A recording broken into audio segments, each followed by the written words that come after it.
में मैं कुछ भाव को रखने का प्रयास करूं। वैसे भरद्वाज जी महाराज है और भरत जी महाराज।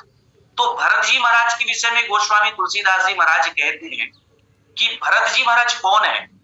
तो रामचरितमानस में गोस्वामी तुलसीदास जी महाराज कहते, बंदो प्रथम भरत के चरणा, चाशु नेम व्रत जाई नहीं बरना।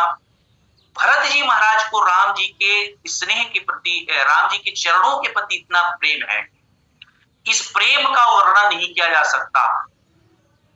त्याग मूर्ति है भरत जी महाराज, कितना त्याग किया है, उस त्याग का भी वर्णन नहीं किया जा सकता। इसलिए भरत जी महाराज राम प्रेम मूर्ति है और त्याग मूर्ति है, दोनों कह सकते हैं। कल चर्चा हो रही थी, तो कल हमारे विद्वज्जन जो कथा कार्य कर रहे थे कि भाई दुनिया में ऐसे प्रत्येक चीज है जिसको मापने का यंत्र बन गया, जिसको मापने का यंत्र बन गया है। लेकिन मान लो कोई व्यक्ति किसी से कितना प्रेम करता है और कितना त्याग करता है, तो इस त्याग को या प्रेम को नापने के लिए आज तक कोई यंत्र नहीं बना है। तो फिर मान लो कोई व्यक्ति कहे राम के चरण कमलों के प्रति कितना प्रेम करना चाहिए, प्रेम कैसा होना चाहिए, त्याग कैसा होना चाहिए, सांसारिक त्याग कैसे होना चाहिए, तब उसको हम कैसे बताएं। तो इसके लिए उदाहरण है भरत जी महाराज, जो कि राम प्रेम मूर्ति है और जिसने त्याग भी कर दिया जो राज्य उन्हें मिला था। और यदि मान लो आज की भाषा में यदि लें, तो आज की भाषा में सहज रूप से कोई मान लो यही कहेगा कि पिता ने जब दिया है और मंत्री मंडल में जब प्रस्ताव कर दिया गया है, सारे लोग मेरे पक्ष में हैं, तब तो समझ ली आज की भाषा में आज के लोग जो है उस राज्य को सहर्ष ग्रहण कर लेते। पर भरत जी महाराज की जो दृष्टि है और भगवान श्री रामचंद्र के चरण कमलों के प्रति जो स्नेह है, सचमुच में वो दर्शन करने योग्य है। और इसी बात को भरद्वाज जी महाराज भी कहते हैं कि भरत जी आप जो है हम सबके लिए उपदेश हो।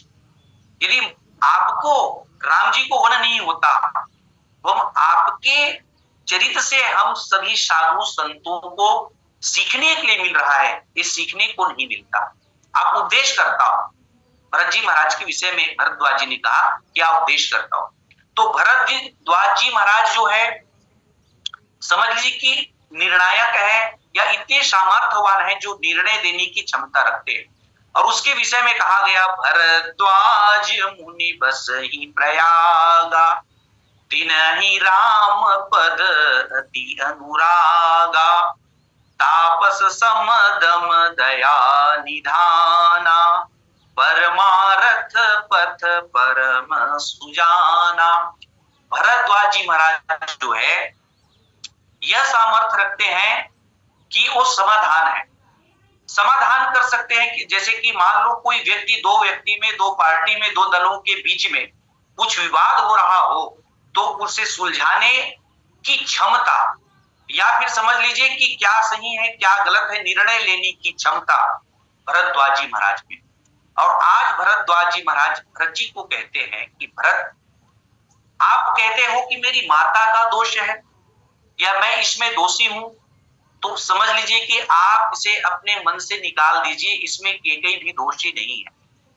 अब इसे मान लो साधारण लोकमत की दृष्टि से देखें, साधारण लोकमत की दृष्टि से देखें, तब तो ऐसा लगता है कि सचमुच में कैकेयी ने राम को वन दिया है और कैकेयी दोषी है। और सचमुच में अवध के नर नारी जो है कैकेयी को दोषी कहा, कैकेयी को गालियां भी दी। ये लोकमत की दृष्टि है। और लोकमत की दृष्टि से रानी कैकेयी के हृदय में ये मैं और तुम्हारे का भाव गया, उसने भेद बुद्धि आ गई। और भेद बुद्धि आने के कारण रानी कैकेयी ने समझ लीजिए कि उसने यह कहा कि मेरा बेटा राजा बनना चाहिए, और इसीलिए ये जो है कुचाल उन्होंने चला। ये लोकमत की दृष्टि। लेकिन यदि मान लो हम भावी सिद्धांत के अनुसार देखें, तो भावी सिद्धांत के अनुसार कहते हैं कि कोई लेख को कोई नहीं मेट सकता।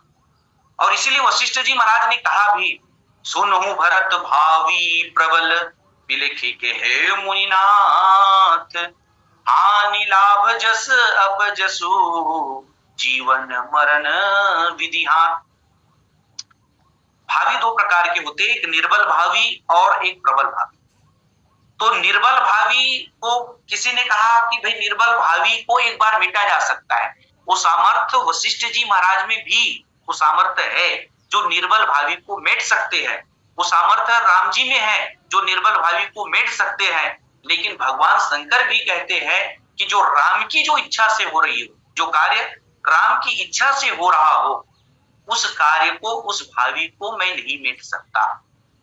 और इसलिए कहा गया, जैसे माता पार्वती के संदर्भ में बात आती है, जो तप करे कुमार तुम्हारी मेट सो सके भाव प्राय।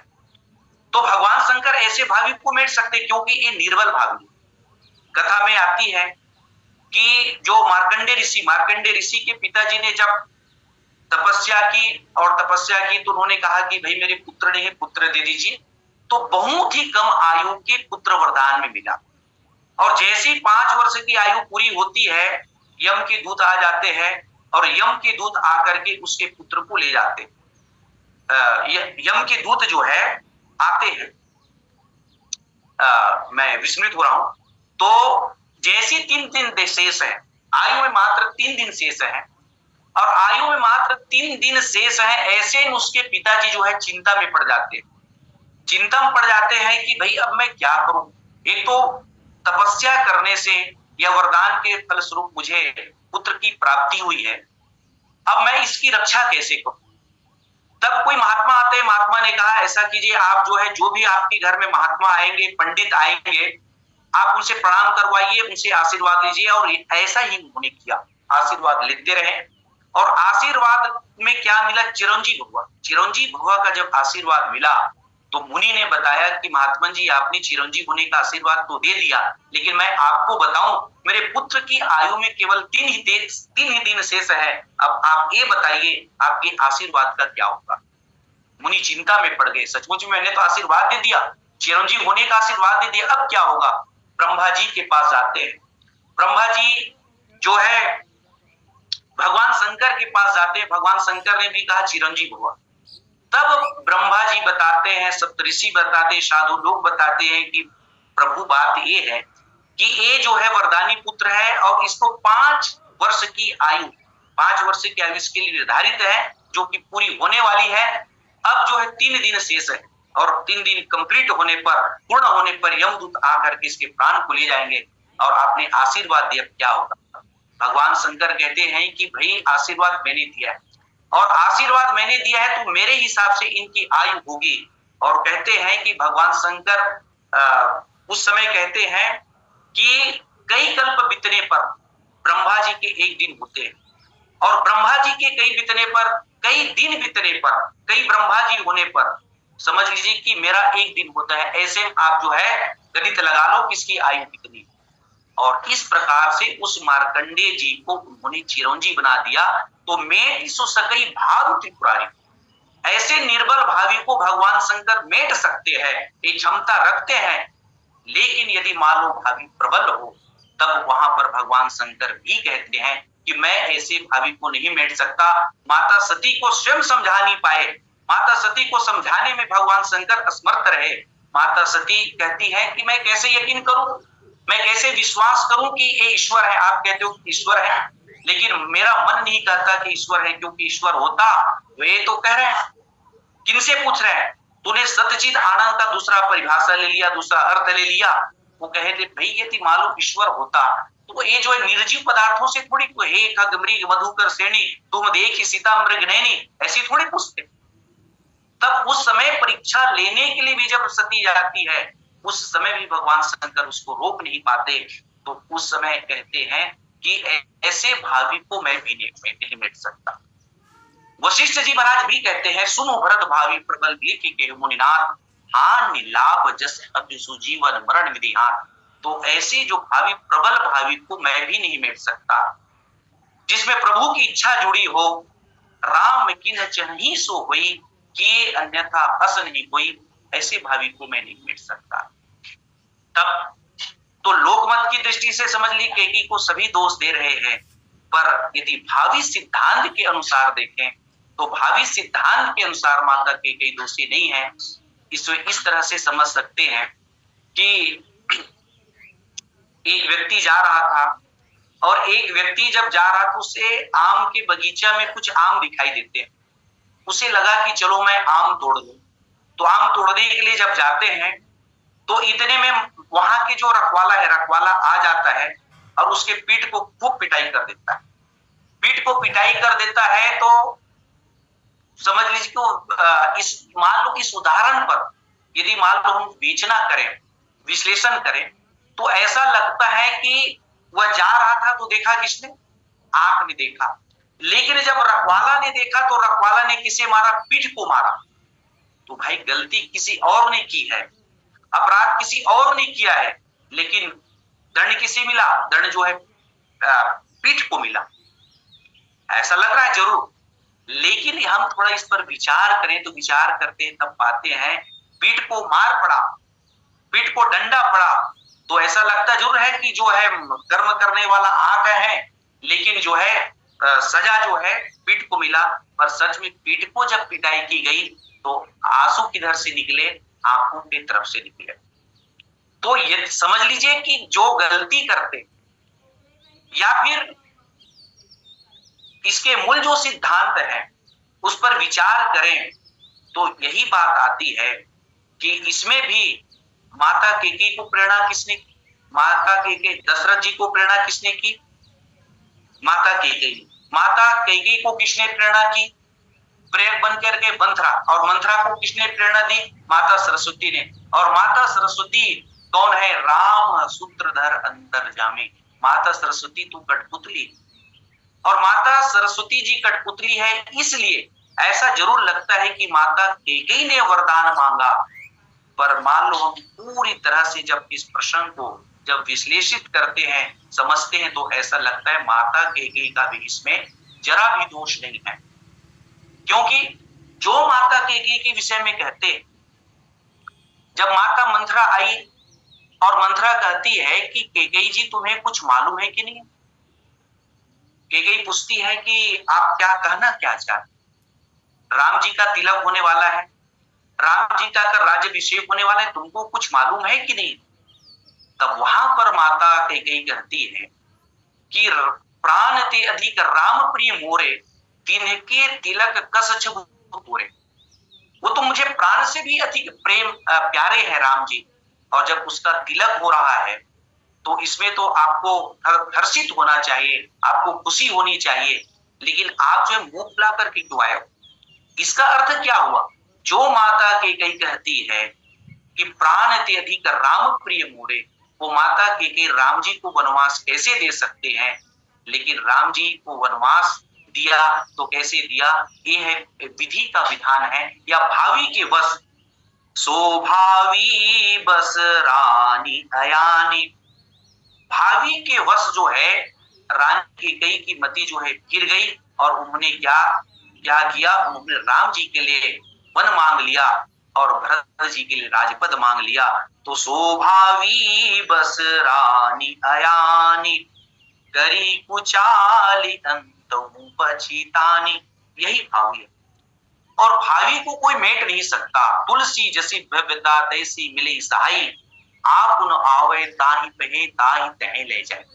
राजा प्रताप भानु कितना विवेक था, विवेकवान था राजा प्रताप भानु, जिन्होंने कई अश्वमेध यज्ञ किए, अश्वमेध यज्ञ करने वाले। और राजा प्रताप भानु, विवेकवान राजा प्रताप भानु से कब अपराध हुआ, कब उनसे त्रुटि हो गई, उसे पता ही नहीं चला। और जब उनके द्वारा जो भोजन परोसा जा रहा है, उस भोजन में मांस के टुकड़े मिले हुए थे, और जब ब्राह्मणों ने उसे समझ ली कि भोजन करने के लिए जब आमंत्रित किया गया था, और भोजन को जब उनके द्वारा स्वीकार किया गया, तब पता चला तो उन्होंने श्राप दे दिया कि जाओ निशाचर आप सहित परिवार। तो ये क्या है? राजा प्रताप भानु की इसमें गलती है क्या? राजा प्रताप भानु ने अपराध किया था? नहीं, ये तो भावी है, और प्रबल भावी को कोई मेट नहीं सकता। और इसीलिए कहा गया, जिसे राम महाभारत में कथा आती है कि भगवान श्री कृष्ण जब एक महात्मा के पास जाते हैं और महात्मा जी पूछते हैं भगवान श्री कृष्ण से कि कृष्ण जी ये बताइए कि अभी आप कहां से आ रहे हैं, क्या समाचार है, या कुछ समाचार लेकर आए हो क्या? भगवान श्री कृष्ण कहते हैं कि महात्मन जी, अभी कौरव और पांडवों का युद्ध हुआ और कौरव और पांडवों के युद्ध में कई सैनिक मारे गए, कौरववंश मारे गए। यह बात सुन करके महात्मा जो है उनको श्राप देते हैं, भगवान श्री कृष्ण को श्राप दे देते हैं कि कृष्ण जी, आप यदि चाहते तो इस युद्ध को आप रोक सकते थे, लेकिन चाह करके भी आपने इस युद्ध को नहीं रोका। जाओ, मैं भी आपको श्राप देता हूं, आपके यदुवंश का सर्वस्व नाश हो जाएगा, मैं श्राप देता हूं। भगवान श्री कृष्ण ने कहा कि महात्मन, एक भावी तो मैं नहीं रोक पाया, युद्ध हुआ, युद्ध में कौरव मारे गए, अनेक सैनिक मारे गए, मैंने उस भावी को नहीं रोक पाया, लेकिन आप यदि चाहते तो इस भावी को रोक सकते, लेकिन आपने श्राप कैसे दे दिया? आप एक समझ लीजिए कि वेगवान होते हुए भी आपने श्राप कैसे दे दिया? आप ही चाहते हो कि भावी को रोकना था, हिंसा नहीं होना था, लड़ाई नहीं होनी थी, लेकिन आपने श्राप कैसे दे दिया? आप तो रोक सकते थे। तो कहने का तात्पर्य यह है कि जो भगवान की इच्छा से हो रही है, जो कार्य इच्छा से हो रहा हो, उसे रोका नहीं जा सकता। महात्मन सचमुच में नहीं रोक पाए और परिणाम स्वरूप उन्होंने भगवान श्री कृष्ण को श्राप दे दिया और सचमुच उसके यदुवंश जो है समाप्त हो जाते हैं। तो यहाँ पर भी सोभावी बस रानी अयानी गरी कुचाली अंतों पछतानी, और इसी बात को भरद्वाज जी महाराज कहते हैं कि भरत, आपको जरा भी संकोच करने की आवश्यकता नहीं है। मैं कहता हूं, आज प्रमाण पत्र दे दिया, जैसे कि मान लो भरत जी महाराज को प्रमाण पत्र दिया कि राम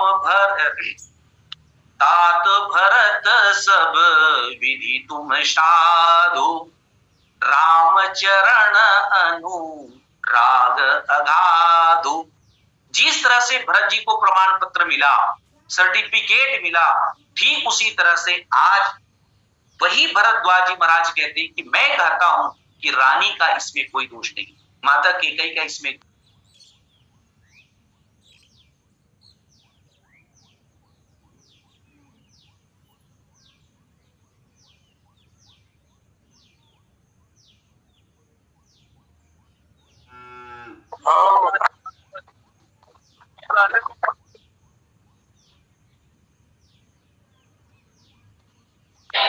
आवाज तो भरद्वाज जी महाराज कहते हैं कि हे भरत, आपको इस तरह से संकोच करने की आवश्यकता नहीं है, इसमें माता कैकेयी का कोई दोष नहीं। और भरद्वाज महाराज जो है आज उसे भी समझ लीजिए कि प्रमाणित कर देते हैं कि माता कैकेयी का दोष नहीं।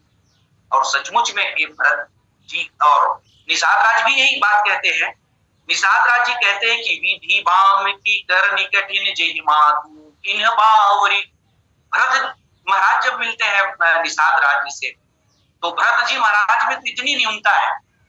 भरत जी महाराज हमेशा अपने को दोषी मानते हैं, हमेशा यही कहते हैं कि मुझे छोड़ करके, केवल मुझे छोड़ के इस जगत में सभी प्राणियों को भगवान राम के चरण कमलों से प्रेम है, केवल मुझे नहीं। ये न्यूनता का भाव केवल भरत जी महाराज में हो सकता है, हमें तो ऐसा भाव नहीं हो सकता। पर उस दिन निषाद राज जी कहते हैं कि हे भरत, मैं कहता हूं कि माता कैकेयी ने जो वन दिया, आप ऐसा मत मानिए कि माता कैकेयी दोषी है, ये विधाता की करनी, और विधाता की करनी के वश में राम जी को वन हुआ है, इसमें कैकेयी अम्बा का कोई दोष नहीं है, ऐसा निषाद राज जी ने भी कर दिया। और इसी बात को यहाँ पर भरद्वाज जी महाराज भी कहते, तात कैकेयी है दोष नहीं गई हीरामती धूती। यहाँ पर माता सरस्वती ने उसकी मति को फेर दी, और मति को फेरने के कारण विधि कर्तव्य पर कछु न बसाई, और वहां विधि के विधान के आगे किसी का चलता नहीं है। और इसीलिए क्या हुआ, माता कैकेयी ने राम को वन दे दिया। सोभावी बस रानी अयानी, आज रानी अयानी, चतुर रानी भी जो है भावी के वश अयानी बन गई। करी कुचाली अंतोपस्तानी, और कुचाल भी किया तो किस लिए किया, उसमें भेद बुद्धि आ गई, और भेद बुद्धि आने के कारण उसने पूजा लिया। और अंत में पछतानी, और अंत में पछताई इसलिए कि उसको ऐसा लग रहा है माता कैकेयी को कि ये कार्य मैंने किया है, और सचमुच में माता कैकेयी ने ये कार्य नहीं किया है, उससे यह कार्य जो है करवाया गया है, भावियों के वश उनसे हुआ है। पर माता कैकेयी भी जो है अपने आप को दोषी समझ रही, पर मैं मानता हूँ, भरद्वाज जी महाराज कहते हैं, मैं मानता हूँ कि माता कैकेयी भी इसमें कोई दोषी नहीं। और इस बात से भी सिद्ध हो जाता है, जैसे कि मान लो आम के फल को देख करके हम समझ जाते हैं कि ये आम का फेल, आम का जो फल है, ये आम का फल जो है किसी आम के पेड़ से हमें प्राप्त, आम का फल जो है हमें आम के पेड़ से प्राप्त हुआ है, आम का पेड़ ही आम का फल दे सकता है। तब समझ ली कि भरत जैसे साधु को जन्म देने वाली मां, भरत जैसे महात्मा को जन्म देने वाली मां क्या आयानी हो सकती है? भरत जैसे माता को जन्म देने वाली माता क्या वो कुचाली हो सकती है? तब तो यही कहा जा सकता, भरद्वाज जी महाराज यही कहते हैं कि आप जैसे संत को जन्म देने वाली मां जो है महान मां ही हो सकती है, कोई वो कुचाली नहीं हो सकती, अयानी नहीं हो सकती।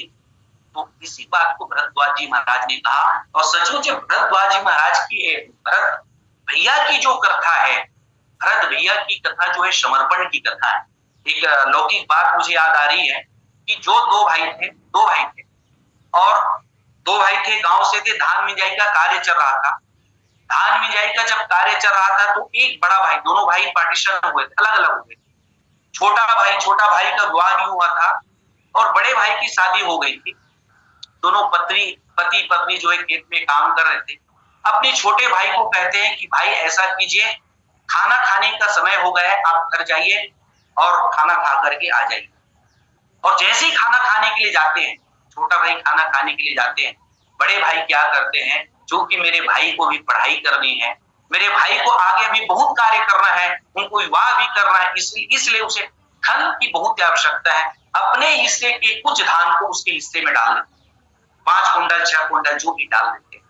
और उसके बाद में जब छोटे भाई आते हैं तो छोटे भाई ने कहा कि भैया आप जो है खाना खा करके आ जाइए, भाभी जी से भी आप भी खाना खा करके आ जाइए। दोनों जाते हैं खाना खाने के लिए।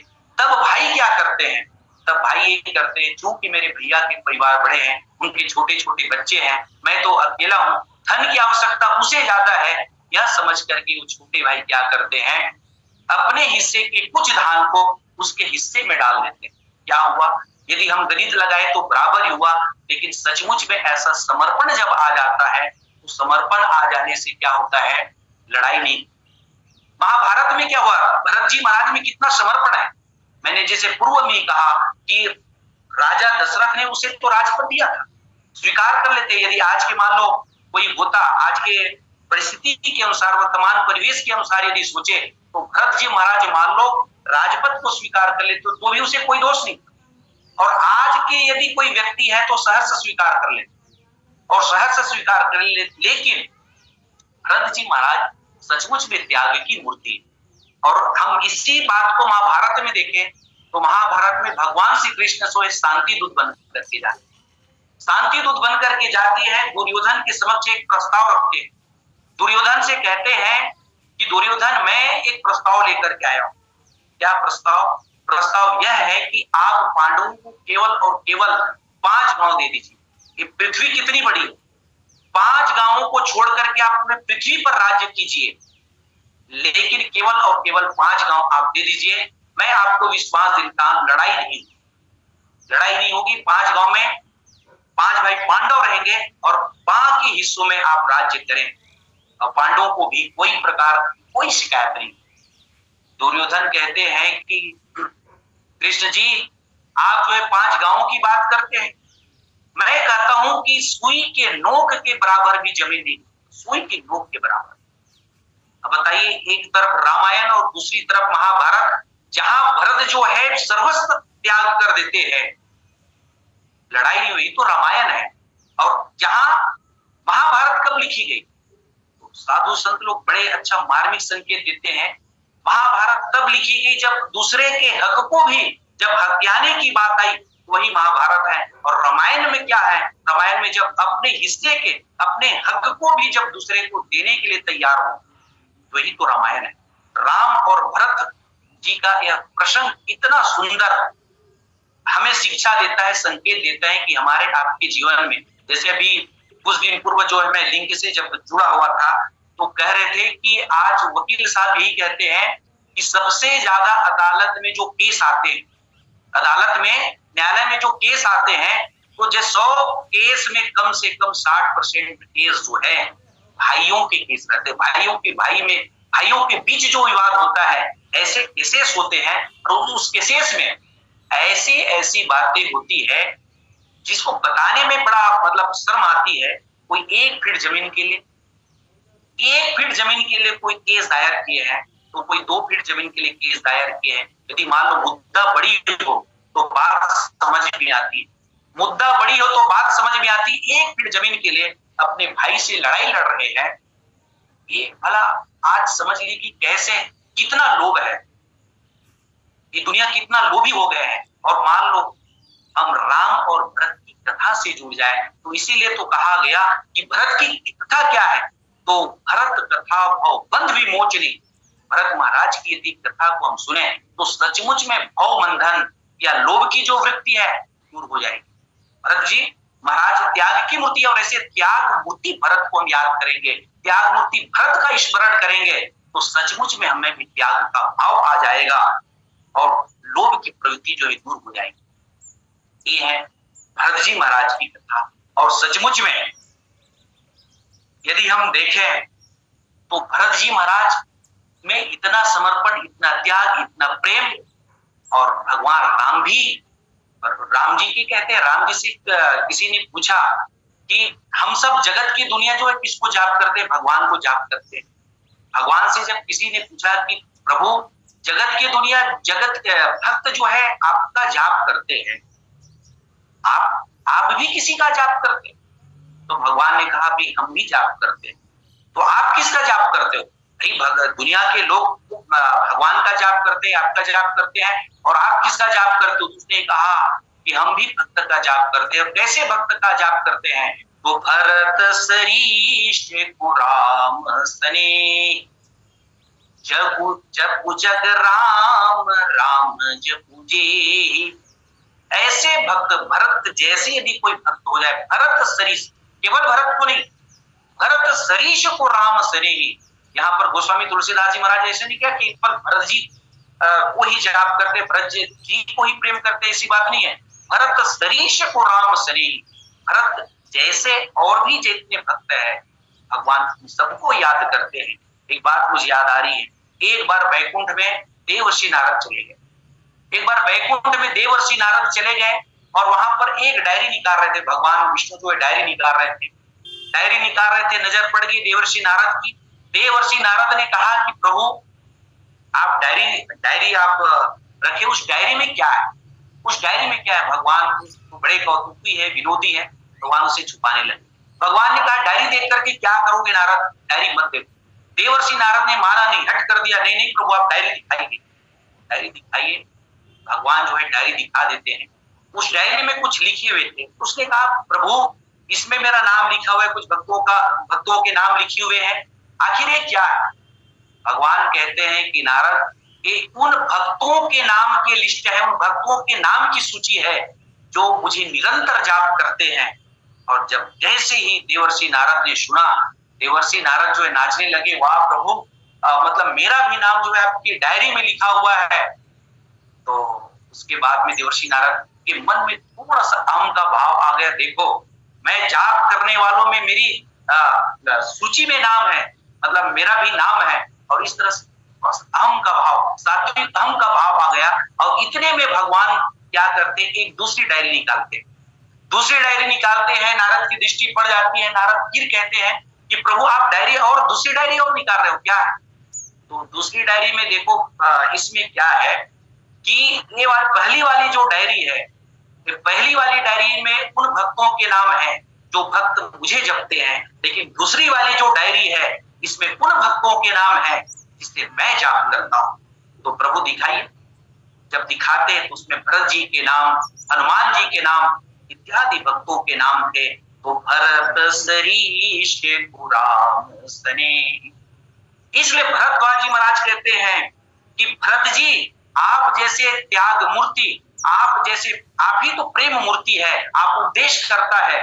उपदेश करता का तब आपसे जितने भी मुनिगण हैं, जितने भी भक्त हैं, आपसे सीखेंगे, आपसे सीखेंगे। आपने जो जो किया वो सब समझ लीजिए कि एक प्रकार का एक नियम है, व्रत है, जिसे सबको करना चाहिए। और भक्त से भी राम जी इतना प्रेम करते हैं कि जब राम जी जब वन यात्रा में थे, धरती माता से कहते हैं, धरती माता मैं आपसे निवेदन करता हूं।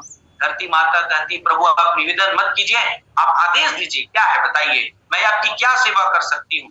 धरती माता से भगवान ने कहा कि हे धरती माता, पीछे पीछे मेरे भरत भाई आएंगे, मुझे मालूम है, आपसे निवेदन है कि आप जो है कोमल हो जाइएगा, मार्ग को आप कोमल कर दीजिएगा। धरती माता कहती है कि प्रभु क्या आपके चरणों से भी, आपके चरणों से भी कोमल भरत के चरण है क्या? तब राम जी कहते हैं कि नहीं नहीं माँ, ऐसी बात नहीं है। बात यह है कि इससे भी पथरीले और इससे भी कटीले मार्ग में भरत चल सकते हैं, उसे पता भी नहीं चलेगा। पर उसे तो दुख तब होगा जब वो यह सोचेगा कि इस पथरीले जमीन पर, कटीले मार्ग पर मेरे भैया राम कैसे चले होंगे, यह सोच करके उनकी छाती विदर्ण हो जाएगा।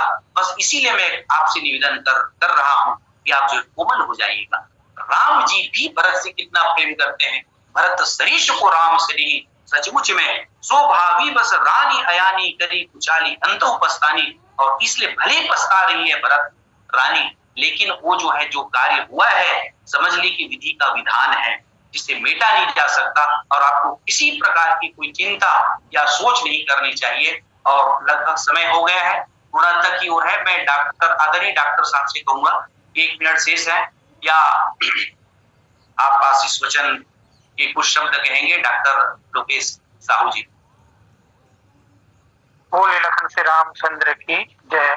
अभी हम सब सुन रहे थे भाई विश्वनाथ जी साहू कपरदा कुम्हारी से, और आपका वो पावन सा प्रसंग